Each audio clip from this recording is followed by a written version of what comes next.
Le professeur Sam Chang précise que son hypothèse démontre qu'une forme de vie extraterrestre s'est ingénieusement occupée de créer une nouvelle vie et de la répartir sur différentes planètes. Il a même ajouté que les semeurs extraplanétaires ont peut-être travaillé sur un code génétique très concret, et que cette sagesse stellaire est directement codée dans chaque particule subatomique de la conscience cosmique et humaine. Et cela n'a rien à voir avec de l'ADN inutile.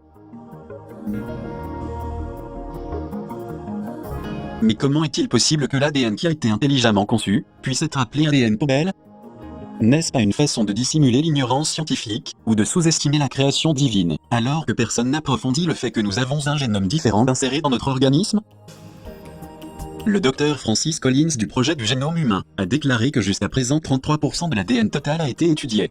Il affirme que les scientifiques disent qu'une grande partie de ce qui reste dans l'ADN est négligeable ou inutilisable, et que cette partie a été appelée ADN poubelle. Comme nous l'avons déjà dit, tant le Dr Robert V. Gérard que d'autres généticiens célèbres ont trouvé ces déclarations ridicules, sachant que Dieu a créé l'empreinte divine par excellence avec une intelligence supérieure, et peut-être pour des raisons indéterminées la science médicale la qualifie de poubelle. Nos scientifiques ne peuvent pas comprendre comment et pourquoi les codons sont séquencés dans les gènes. Puis il ajoute qu'ils ne devraient pas limiter le potentiel et les possibilités infinies que l'intelligence de Dieu a conféré à cette partie de l'ADN. Les gènes jouent un rôle important dans ce que nous sommes.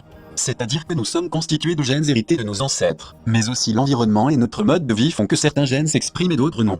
C'est comme notre livre de vie plein d'informations imprimées dans notre ADN. Or c'est précisément l'activation de cette partie considérée comme poubelle, qui permet l'entrée des données ou de nouvelles informations dans notre conscience.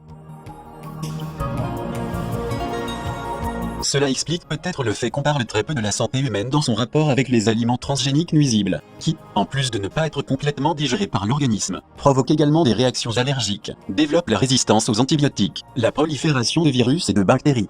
Ils affectent la fertilité et peuvent modifier les gènes de l'ADN humain. À cet effet, des fragments d'ADN dérivés de la nourriture ont été trouvés dans le sang, et leur présence est associée à des maladies inflammatoires de l'intestin et au cancer. D'autre part, des découvertes scientifiques dans le domaine de la génétique, de l'astrophysique et de l'exobiologie montrent qu'une intelligence supérieure à l'humaine est à l'origine de l'ADN terrestre, qui est assemblé par génie génétique et codé dans le génome, où il y a l'information nécessaire pour l'émergence de la vie sur la planète. Dans ces découvertes, nous trouvons l'un des astrophysiciens les plus célèbres de l'histoire, Fred Hoyle, qui prétend que la vie sur Terre a été créée par une intelligence non humaine. Une vie qui, de manière vertigineuse est vilement mutilée de nos jours par les Anunnaki de Nibiru et d'autres espèces du monde souterrain cosmique, camouflées sous une apparence humaine. Face à cela, une résistance et une grande prise de conscience chez des millions de personnes se met en place, pour empêcher l'extinction de la race humaine actuelle, faisant que le génocide planifié de longue date devienne plus difficile. Ce mouvement de résistance solide est constitué de milliers de médecins prestigieux, consacrés à élucider la grande fraude mondiale qui nous porte tant de préjudices,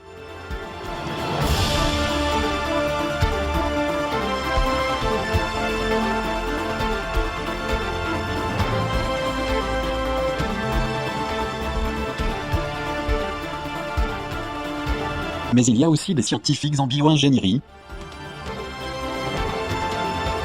des biophysiciens, des immunologistes,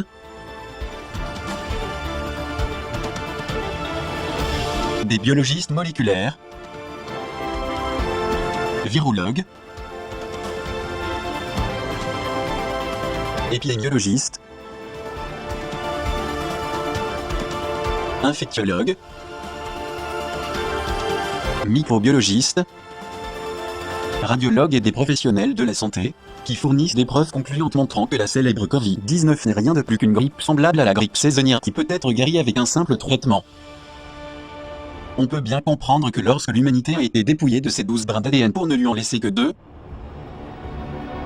toute la connaissance qu'elle avait reçue des êtres de lumière a été perdue. Les peuples ont sombré dans l'obscurité, du fait de garder qu'une seule double hélice qui ne permet que l'expression d'un minimum d'énergie et de fréquence. Le tout sous le contrôle et au service exclusif et inconditionnel des envahisseurs extraterrestres.